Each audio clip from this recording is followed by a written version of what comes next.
ஜனவரி, பிப்ரவரி, March. ஐ அப்பா வந்துட்டாங்க. எப்ப ஓட்டு போட்டுட்டு வந்துட்டீங்களா? ஆமாம்மா, ஓட்டு போட்டுட்டு வந்தாச்சு. எப்ப யாருக்குப்பா ஓட்டு போட்டீங்க? அதெல்லாம் சொல்ல மாட்டேம்மா. நான் யாருக்கு போட்டா என்ன, அது கிடக்கட்டும். நீங்க 2 பேரும் விளையாண்டுட்டு இருக்கீங்களாக்கும். சரி, நானும் உட்காருதேன். இன்னைக்கு நம்மளுக்கு ரெஸ்ட் தானே, பெசாட்டுக்கு உட்காந்து நம்ம வேலையை பார்ப்போம். லட்சுமி, ஒரு டீ போட்டு கொண்டு வாயேன். என்ன முழிச்சுக்கிட்டே நிக்க? டீ கேட்டேன். என்னங்க? டீ கேட்டேன், போய் கொண்டு வா. ஏங்க எனக்கு இன்னைக்கு லீவுங்க. நீங்க சும்மா தானே இருக்கீங்க. போய் டீ போட்டு குடிச்சிட்டு அப்படியே எனக்கு ஒரு கிளாஸ் கொண்டு வாங்க. பிள்ளைகளுக்கும் கொடுக்கணும் கொடுங்க. அதுக்கு பிறகு சோறு பொங்குங்கன்னு உலைய வச்சுட்டு வாங்க. என்னது, நான் போய் டீ போட்டு குடிச்சிட்டு டீ உனக்கும் கொண்டு வரணும், உலைய வைக்கணுமா? இது என்ன புது கதையா இருக்கு? போய் சோத்த பொங்கு. இல்லைங்க, இன்னைக்கு எனக்கு லீவு. நானே எனக்கு லீவ் விட்டுக்கிட்டேன். நான் இன்னைக்கு எந்த வேலையும் செய்ய மாட்டேன். நீங்க யாராவது செஞ்சுக்கோங்க. மஞ்சு, இன்னைக்கு யாரு சோறு பொங்குறதுன்னு போட்டி போடுதாங்க. கடைசியில் நம்மளுக்கு இன்னைக்கு ஹோட்டல்ல வாங்கி தருவாங்கன்னு நினைக்கேன். நல்லது தானே. நான் ஃப்ரைட் ரைஸ் கேட்பேன்.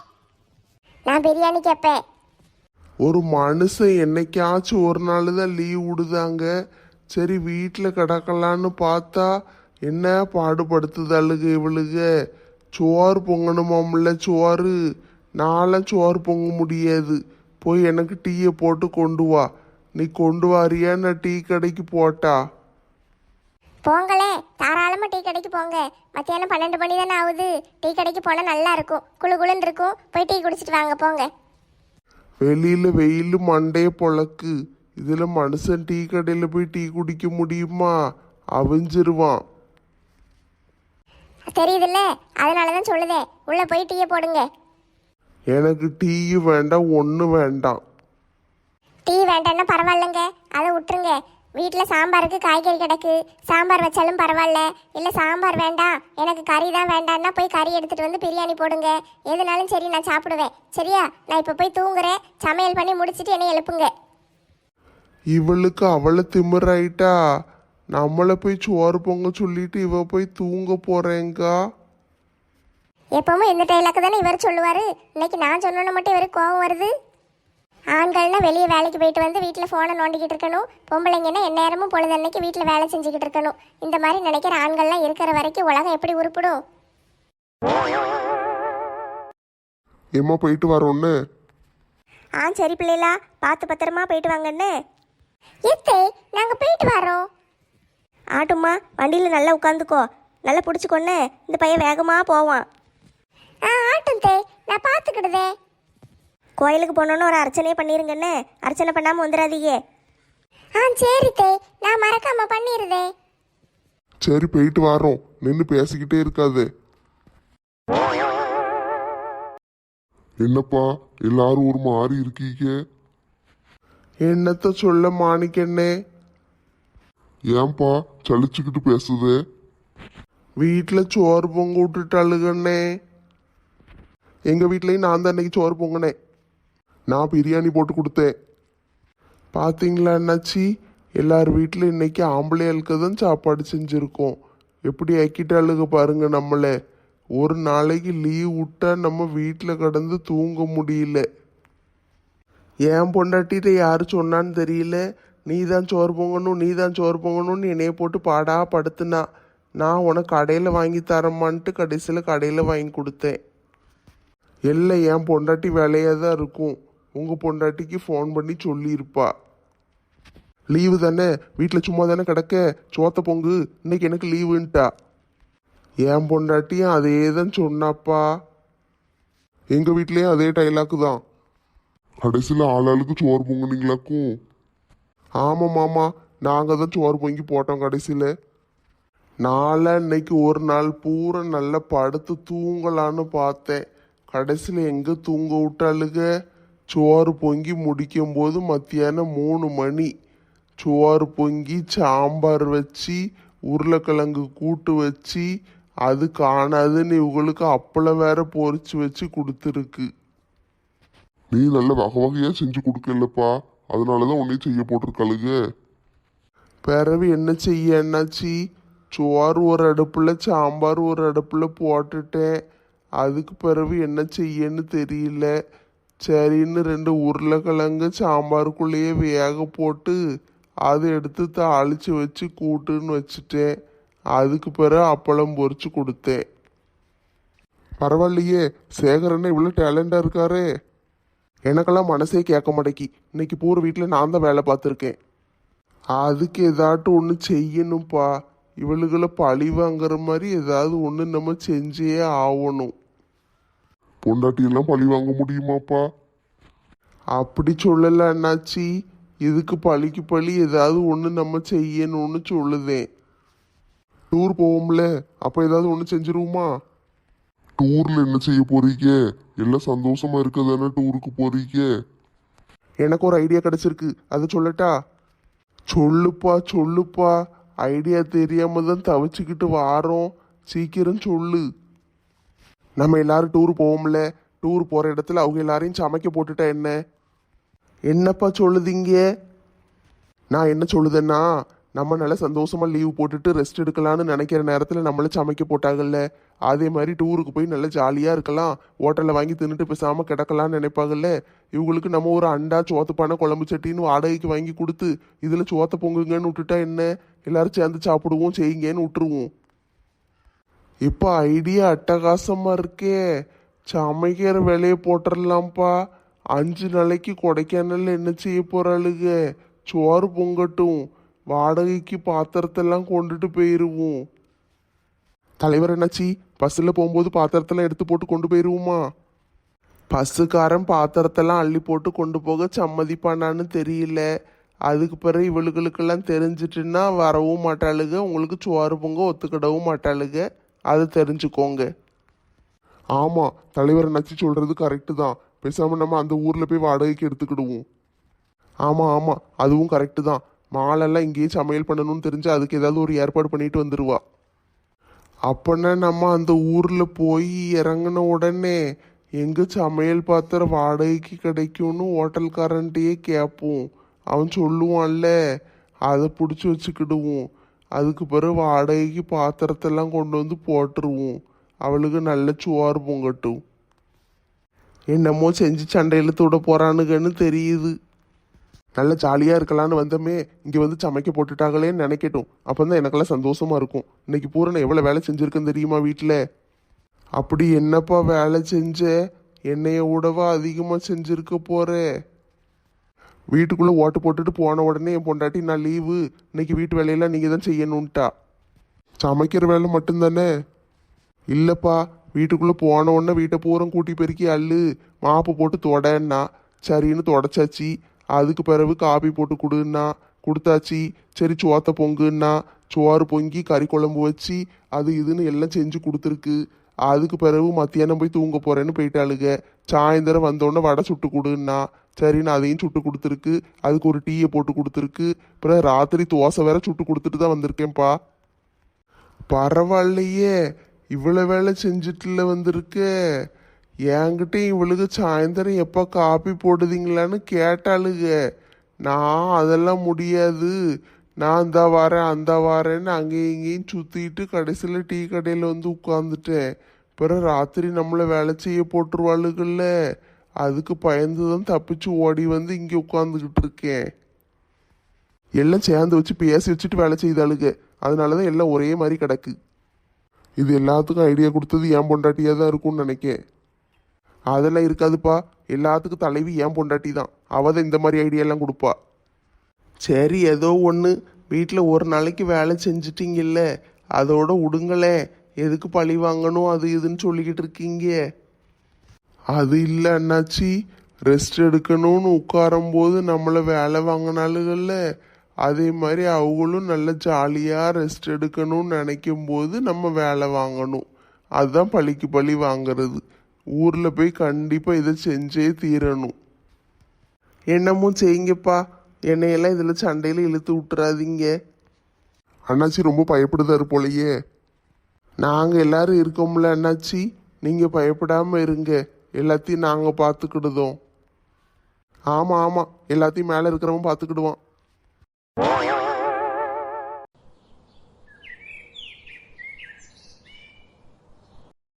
ஏம்மா ரெண்டு பேரும் அவசரமாக எங்கே போய்கிட்டு இருக்கீங்க? பள்ளிக்கூடத்தில் டீச்சர் வர சொன்னாங்க அண்ணாச்சி, அதுக்கு தான் போய்கிட்டு இருக்கோம். பிள்ளைகளுக்கு ரேங்க் கார்டு தராங்களாம். அப்படியாம்மா, சரி சரி. சரி, நாங்கள் போயிட்டு வரோம் அண்ணாச்சி. ஏம்மா டூருக்கு போகணுன்னு அரேஞ்ச் பண்ணிட்ட சொல்லி விட்டோம்ல, எல்லாரும் கேட்டிங்களா? நான் சொன்னதில் நம்பிக்கை இல்லாமல் கேட்க இருப்பார். சொன்னா அண்ணாச்சி, ஒரு ஆளுக்கு 1500 ஒரு குடும்பத்துக்கு கிடையாது. யாரும் மறந்து போய் மாற்றி ஒரு குடும்பத்துக்கு நினச்சிடாதீங்க. எல்லாரும் ஆளுக்கு 1500 தரணும்னு சொன்னான். ஆமாம்மா, கரெக்டாக தான் சொல்லியிருக்கான். நான் தான் அப்படி சொல்லி விட்டேன். சரி அண்ணாச்சி, கொடுத்துருதோம்.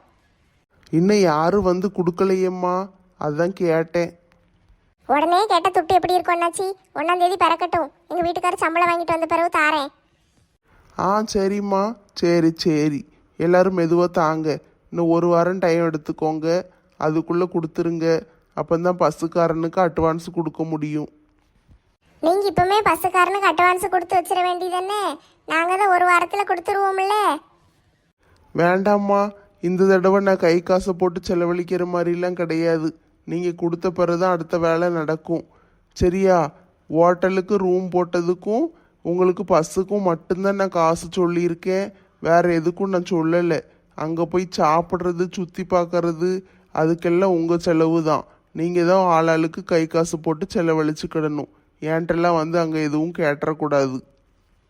என்ன அண்ணாச்சி இப்படி சொல்லுதீங்க? நாங்கள் என்னைக்காவது வந்து உங்கள்கிட்ட துட்டு வேணும்னு கேட்டிருக்கோமா? இல்லைம்மா, அப்படி சொல்ல வரல. அங்கே வந்து என்கிட்ட எதுவும் எதிர்பார்த்துறாதீங்க. நான் எதுவும் செய்ய முடியாத நிலைமையில இருக்கேன் அப்படின்னு சொல்லுதேன். ஒரு ஊர் தலைவராக இருக்கீரு, எதுவும் செய்ய முடியாத நிலைமையில இருக்கேங்கீரு. என்ன பிரச்சனை? மனுஷனுக்கு அவனுக்கு 1008 பிரச்சனை இருக்கும்மா. உங்கள் துட்டை போட்டு நீங்கள் செலவழிச்சுக்கோங்க, அவ்வளோதான் என்னால் சொல்ல முடியும். சரி, நாங்கள் போயிட்டு வரோம்க்கா. எங்களுக்கு பஞ்சாயத்து ஆஃபீஸில் முக்கியமான வேலை இருக்குது. சரியாவே தண்ணியே உடமடக்கிங்களே, என்ன பிரச்சனை? ஏம்மா, பைப்பு தண்ணி வந்தால் தானம்மா நான் விட முடியும். அது ஒன்றாடம் வருது. வர்றப்போ நாங்கள் திறந்து விடுதோம். ஏதாவது மேல் இடத்துல பேசி கீசி தண்ணியை ஒழுங்க விடுங்க தலைவரே. தண்ணி இல்லாமல் மனுஷன் என்ன செய்ய முடியும்? ஆமாம் அண்ணாச்சி, தண்ணி இல்லாமல் கஷ்டமாக இருக்குது. துணி துவைக்க, பாத்திரம் கழுவேன்னு எல்லாத்துக்கும் எரிச்சலாக இருக்குது. பார்த்து பார்த்து செலவழிக்க வேண்டியிருக்கு அண்ணாச்சி. தண்ணி கொஞ்சோண்டு பிடிச்சி வச்சுக்கிட்டு அதை வச்சே செய்ய வேண்டியிருக்கா. எரிச்சலாக இருக்குது. பைப்பு திறந்தா தண்ணி வந்துச்சுன்னா நல்லாயிருக்கும். கொஞ்சம் ஏதாவது பண்ணுங்க. சரிம்மா, அதெல்லாம் நான் பார்க்க சொல்லுதே. சரி அண்ணாச்சி, நாங்கள் போயிட்டு வரோம். ஸ்கூலுக்கு நேரம் ஆகுது. ஆட்டும்மா, போயிட்டு வாங்க. தண்ணி பிரச்சனையை நான் என்ன ஏதுன்னு பார்க்கேன். இந்த தலைவர் தானக்கா எப்பவும் டூர் போகும்போது நான் செய்தேன்னு எல்லாருக்கும் செய்வார். இப்போ என்ன இப்படி சொல்லுதாரு? 1 ரூபா கூட அவர் செலவழிக்க மாட்டார் போலையே. ஆமாடி, ராணி அக்கா வேலை தான். யாருக்கும் எதுவும் கொடுக்கக்கூடாதுன்னு சண்டை போடுதாங்க. அன்னைக்கு சில்பா கல்யாணத்திலே கவனிச்சேன், சொல்லிக்கிட்டு இருந்தாங்க. நான் அந்த பக்கமாக போனேன்னா காதில் லேசாக விழுந்துச்சு. இவர் கொண்டு கொண்டு எல்லாருக்கும் கொடுத்துருதாருன்னு சொல்லிட்டு ராணி அக்கா சண்டை போடுதாங்க. துட்டு இருக்குன்னு ஒரு மனுஷன் கொடுத்தா கூட கூட இருக்கிறவங்க கொடுக்க விட மாட்டாங்க என்னக்கா. அவருக்கு என்ன கொடுக்கணும்னு அவசியமா? நம்ம உழைச்சி நம்ம சாப்பிட வேண்டியதான். அவர் எதுக்கு நம்மளுக்கு கொடுக்கணும்? நிறைய வச்சிருக்காருல்ல, கொடுத்தா என்ன? அப்படியெல்லாம் அவசியம் கிடையாது. அவங்க தேவைக்கு அவங்க வச்சிருப்பாங்க. நம்ம போய் அவங்க கொடுக்கலன்னு அவங்கள போய் குறைச்சிக்கிடலாம் முடியாது. சரியா? நீ உழைச்சி நீ சாப்பிடு, நான் உழைச்சி நான் சாப்பிடுதேன். வேற என்ன செய்ய முடியும்? இந்த தலைவரும் அரேஞ்ச்மெண்ட் இந்த வாரன்ட்டு போனாங்க. 1 மணி நேரத்துக்கு மேலே ஆயிட்டு, இன்னும் ஆளை காணும். எப்ப தம்பி டூருக்கு போறதுக்கு துட்டு யார்கிட்ட கொடுக்கணும்? ஏக்கா, நான் சும்மா தானே உட்காந்துருக்கேன், ஏன்ட்ட கொடுங்க. உன்னைய நம்பி அவ்வளோ பெரிய தொகையை எப்படி கொடுக்க முடியும்? ஏக்கா, வெறும் 1500 ரூபாக்கா. என்னைய நம்பி கொடுக்க மாட்டீங்களா? ஏன் இப்படி பேசுதீங்க? 1500 இல்லை தம்பி, 3000 ரூபா. 2 பேருக்கு துட்டு, எனக்கும் என் மவனுக்கும். 2 பேருக்கு தானே, அது பெரிய விஷயமா சொல்லுதீங்க. கொடுங்க, நான் எழுதி வச்சுக்கிட்டுதேன். உன்னைய நம்பி எப்படி கொடுக்க முடியும்? நானே எங்க வீட்டுக்கார்ட்ட இருந்து சம்பள காசு அவருக்கு தெரியாம தூக்கிட்டு ஓடி வந்திருக்கேன். இந்த வாரம் துட்டு பிற மனுஷன் பார்த்தாருன்னா சண்டைக்கு வருவாரு. நீ வேற இந்த துட்டு ஆட்டையை போட்டுட்டீங்கன்னா மறுபடியும் துட்டு களைய முடியாதுப்பா. ஏக்கா, என்னைய பார்த்தா ஆட்டையை போடுற மாதிரியே தெரியுது. ஆமாப்பா, உன்னைய பார்த்தா அப்படித்தான் தெரியுது.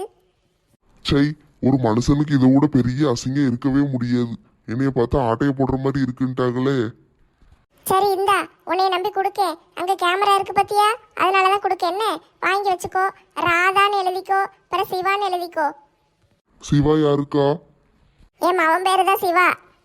ஆ சரி, ராதாக்காவும் அவங்க மகனும் எழுதி வச்சுக்கிடுதே. இப்ப துட்டு ஒழுங்கா தலைவர்கிட்ட கொடுத்துருவல்ல? ஏ தாயே, கொடுத்துருவேம்மா. சரி, எதுக்கும் தலைவர் வர்ற வரைக்கும் நான் இங்கனே உட்காந்துருக்கேன். எத்தே நான் போயிட்டு வரட்டா? என்ன மருமோளே, இவ்வளோ நாளாக என் கூடயே இருந்த, திடீர்னு வேலைக்கு போகிறேன்னு கிளம்புதே, எனக்கு ஒரு மாதிரி இருக்குட்டி. எத்தே ஏன் கவலைப்படுதீங்க? நான் வேலைக்கு தானே போகிறேன். காலையிலேக்கு இட்லியை வச்சு தேங்காய் சட்னி வச்சுட்டேன். மத்தியானத்துக்கு சாம்பார் வச்சுருக்கேன். இட்லிக்கு வேணால் சாம்பார் அதுலேருந்து கொஞ்சம் எடுத்துக்கோங்க, சரியா? சாம்பார் வச்சு அவரைக்காய் கூட்டு வச்சுருக்கேன். மெதுக்கு வத்தல் வறுத்து வச்சுருக்கேன். உங்களுக்கு சூடாக சோறு மட்டும் நீங்கள் பொங்கிக்கோங்க, சரியாத்தே? போயிட்டு வரேன். நீ இப்போ எப்படி போவ? அலெக்ஸியாவது கொண்டு விட சொல்ல வேண்டியதானே? வேண்டாம் தே, நான் வேலைக்கு போகிறதே இந்த மனுஷனுக்கு விருப்பம் இல்லை. பிறகு இதில் வேற கொண்டு விடுன்னா என்னை ஏசுவார். காலங்காத்தாலே சண்டை போட்டுட்டு கிடக்கணும். வேண்டாம், நான் போகிறேன். பஸ்ஸு தான் வருதில்ல, பஸ் ஸ்டாப்பில் போய் நின்னா பஸ்ஸு வரும். நான் ஏறி போயிடுவேன் தே, நீங்கள் கவலைப்படாமல் இருங்க. என்னமோ சொல்லுதே, போ, உன் இஷ்டப்படி எல்லாத்தையும் செய். எத்தே நான் +2 படித்ததுக்கு எனக்கு இந்த வேலை கிடச்சதே பெரிய விஷயத்தே. ஏதோ கொஞ்சம் மூஞ்சி பார்க்க நல்லா இருக்கனேன்ட்டு எனக்கு இந்த வேலையை கொடுத்துருக்காங்க. இல்லைன்னா அது கூட கொடுத்துருக்க மாட்டாங்கத்தே. நான் வேலை கிடச்சதை விடக்கூடாது. உங்கள் வீட்டில் உடனே காலேஜில் சேர்த்து விட்டுட்டாங்க. இந்த பையலை நம்பி நீ ஓடி வந்துட்ட. நீ அழகாக காலேஜுக்கு போய் படிச்சிருக்கலாம். இல்லைன்னா இவனையாவது சத்தம் போட்டு காலேஜுக்கு போகணும்னு சொல்லி நீ படிச்சிருக்கலாம்ல. படிப்பு அப்படியே விட்டுட்டியே. பரவாயில்லத்தே, அவர் நல்லா தானே பார்த்துக்கிட்டுதாரு. இருக்கட்டும், இதுக்கு மேலே எப்படி படிக்க முடியும்? நான் வேலைக்கு போய் சம்பாதிச்சுக்கிடுதேன். சரி, பார்த்து பத்திரமா போயிட்டு வானே. மத்தியானத்துக்கு உனக்கு சோறு எடுத்துக்கிட்டியா? சோறு பொங்கலத்தே, மத்தியானம் நீங்கள் சூடாக சோறு பொங்கிக்கோங்க. 2 தடவை போட்டு சோறு பொங்கினோம்னா கேஸு தான் வீணாக போகும். பிறகு உங்களுக்கு இப்போமே சோறு பொங்கி வச்சுட்டா மத்தியானம் சாப்பிடும்போது ஆறி போய் நல்லாவே இருக்காது. தினம் நம்ம சூடாக சாப்பிட்டு பழகிட்டோம் பார்த்தீங்களா? அதனால் உங்களுக்கு சோறு மட்டும் பொங்கலை. நான் எனக்கு ஒரு 4 இட்லியை வச்சு கொஞ்சம் சாம்பார் ஊற்றி வச்சுக்கிட்டேன் தே. நான் போய் சாப்பிட்டுக்கிடுதேன். மத்தியானத்துக்கு இட்லியே திங்க போகிற? அதெல்லாம் நல்லா இருக்கும், நான் சாப்பிட்டுக்கிடுதேன். காலையிலேக்கு சாப்பிட்டியா இல்லையா? காலையில் நேரம் ஆயிட்டுதே, சாப்பிட நேரம் இல்லை. நான் அங்கே போய் ஏதாவது பார்த்துக்கிடுதேன். போயிட்டு வரேன்னு. அங்கே போய் என்னத்தை பாப்பா? நேராக ஆஃபீஸுக்கு போவா, வேலையை பார்த்துட்டு சாயந்தரம் தான் வீட்டுக்கு வருவா. மத்தியானம் இந்த கொண்டு போகிற 4 இட்லி திங்க போகிறா. ஏன் தான் இப்படி பண்ணுதாலோ இவா? சாம்பார் வச்சுட்டா, லூஸு கொஞ்சோண்டு சோறு பொங்கி கொண்டு போனா என்ன? என்னத்துக்கு இப்படி பண்ணுதா? பேசாமல் நாளையிலேருந்து நம்மளே இவளுக்கு சோறு பொங்கி கொடுத்துட வேண்டியதான். இப்படியே இவ இட்லியும் தோசையுமா தின்னுட்டு கிடந்தான்னா 4 நாளில் செத்துருவா. வேலைக்கு போகணும்னு எவ்வளோ நாளாக நினச்சிக்கிட்டு இருந்தேன். கடைசியில் இப்போ தான் அந்த முடிவு எடுத்திருக்கேன். எனக்கு ரொம்ப சந்தோஷமாக இருக்குது. இந்த மாதிரி ஹேண்ட்பேக்லாம் போட்டுட்டு வேலைக்கு போகணுன்னு எத்தனை நாளாக நான் ஆசைப்பட்டிருக்கேன். பம்பாயில் சிம்ரன் வீட்டுக்கு போயிருக்கும்போது நிறைய நம்ம ஹேண்ட்பேக்கு அது இதுன்னு வாங்கிட்டு வந்துட்டோம். அதனால் நல்லா தினம் ஒன்று கொண்டு போகலாம். ட்ரெஸ்ஸு வேறு நிறைய கிடக்கு, அழகாக போட்டு போட்டு போகலாம். எனக்கெல்லாம் ரொம்ப பிடிச்சிருக்குப்பா. நான் வேலைக்கு தினம் நல்லா ஜாலியாக போவேன். அடடே, கோழிமுருகன் சித்தப்பா, வாங்க வாங்க. என்ன காலங்காத்தாலே வந்திருக்கீரு? ஏம்மா, நீ என்ன இங்க நிக்க? நான் வேலைக்கு போகிறேன் சித்தப்பா. வேலைக்கு போறியா? என்கிட்ட சொல்லவே இல்லை. எத்தனை நாளா போற? இன்னையிலேருந்து தான் போகிறேன். அப்படியாம்மா? என்ன திடீர்னு? இவ்வளவு நாளா வீட்டில் தானே இருந்த? ஆமாம் சித்தப்பா, ஒரு நல்ல வேலை கிடச்சிது, அதான் போகிறேன். எங்க அக்கா ஒன்றும் சொல்லலையா? அத்தைக்கும் ரொம்ப சந்தோஷம்தான். நான் போயிட்டு வரேன்னு. பஸ் வந்துட்டு நீங்கள் வீட்டில் தானே இருப்பீங்க. சாயந்தரம் ஒரு 7 மணிக்கெல்லாம் வந்துடுவேன். வந்தோடனே பேசுவோம். சரிம்மா, போயிட்டு வா. பார்த்து பத்திரமா போயிட்டு வா. ஆ சரி சித்தப்பா, போயிட்டு வரேன். பஸ்ஸு கூட்டமாக கிடக்கே, எப்படி போக? சரி, நின்றுக்கிட்டே போயிட வேண்டியதான்.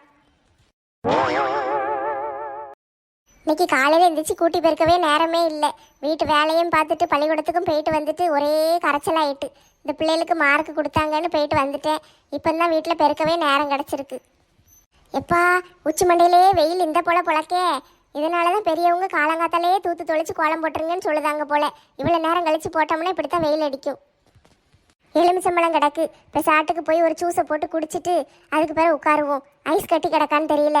கிடந்துச்சுன்னா நல்லா ஐஸ் கட்டியை போட்டு நல்லா குளு குளுன்னு ஒரு ஜூஸை போட்டு குடிக்கலாம். நம்ம தான் வீட்டில் வேலையாக இருக்கோம். இந்த பிள்ளைகள் சும்மா தானே கிடக்காளுங்க. 2 பொம்பளை பிள்ளைகள் வீட்டில் இருக்காளுங்கன்னு தான் பேர். தூங்கி முழிக்கிறது 10 மணி 11 மணிக்கு எந்திக்காளுங்க. அதுக்கு பிறகு வீட்டில் எங்கே வேலை பார்க்காளுங்க, சோத்தை கொண்டா காப்பியை கொண்டான்ட்டு ஒரு வாரமாக போய் உட்காந்து டிவி பார்க்க ஆரம்பிச்சிருந்தாளுங்க. இவளுகளுக்கு லீவ் விட்டாலும் நம்மளுக்கு தான் கரைச்சலாக இருக்குது. பள்ளிக்கூடத்துக்கு போனவாட்டு காலையில் 8 மணிக்கெல்லாம் கிளம்பி போயிடுவாளுங்க. அதுக்கு பிறகு நம்ம சும்மா கிடக்கலாம். இது 10 மணிக்கு பிறகு தான் நம்மளுக்கு வீட்டில் வேலையே ஆரம்பிக்கி. என்ன பாடுபடுத்துதாளுங்கம்மா. சை, இந்த 2 பொம்பளை பிள்ளைகளை வச்சுக்கிட்டு நான் எப்படித்தான் சமாளித்து கரையேற்ற போகிறேன்னு தெரியல. ஏம்மா லட்சுமி, என்ன இப்போ தூத்துக்கிட்டு இருக்க? வாங்க கோழி முருகனே, நல்லா இருக்கீங்களா? நான் நல்லா இருக்கேம்மா, நீ எப்படி இருக்க? இருக்கோண்ணே, ஏதோ உங்கள் புண்ணியத்தில் நல்லா இருக்கும். என்னம்மா இப்படி சொல்லுது? சரி அண்ணே, அத்தை பாட்டியை பார்க்க வந்தீங்களோ? ஆமாம்மா, அப்படியே வீட்டில் சும்மா தானே கிடக்கும். சரி அப்படியே ஒரு 8 அக்காவை பார்த்துட்டு வருவோமேன்னு வந்தேன். சரி அண்ணாச்சி, போய் பாருங்க. ஆட்டும்மா, நீ வேலையை பாரு, நான் போயிட்டு வரேன். இவ இல்லாதது நம்மளுக்குள்ள கை உடைஞ்ச மாதிரி இருக்கு. சும்மாவாது எத்தேன்னு சுற்றி சுற்றி வருவா. இப்போ யார் என்கிட்ட பேசுவா? நான் சும்மா தனியாக தான் உட்காந்துட்டு இருக்கணும் போலயே. ஏல தம்பி கோழி முருகா, வா வா. ஏக்கா நல்லா இருக்கியா?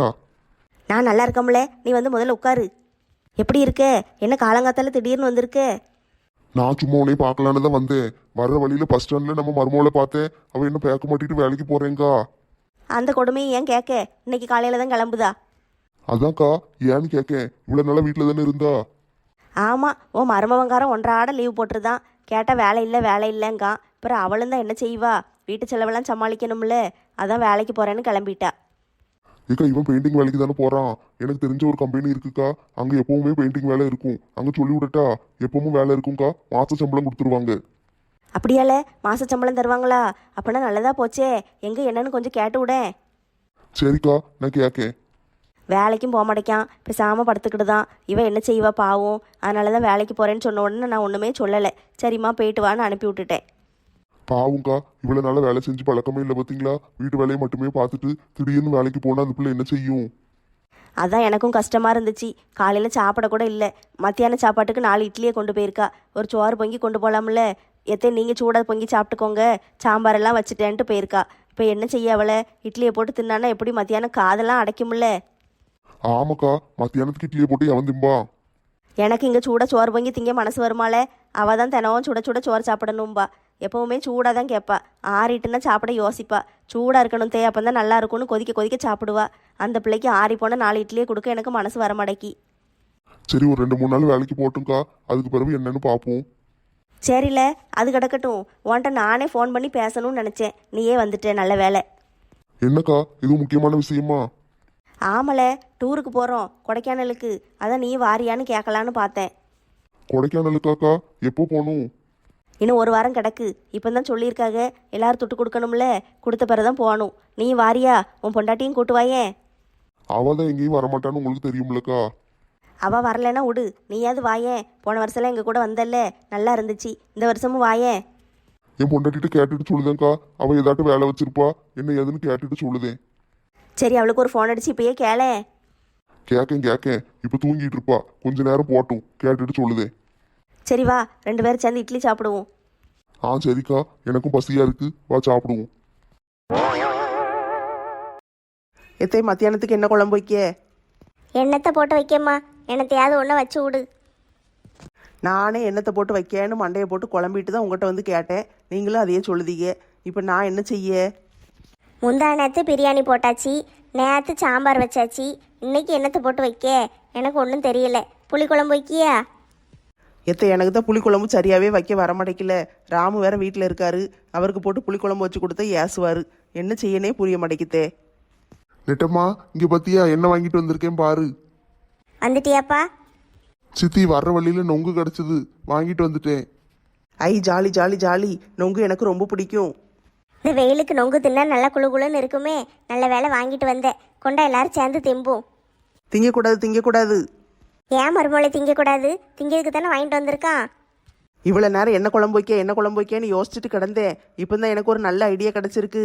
இன்னைக்கு நான் செய்ய போகிறது நொங்கு சாம்பாரும் நொங்கு பொரியலும்.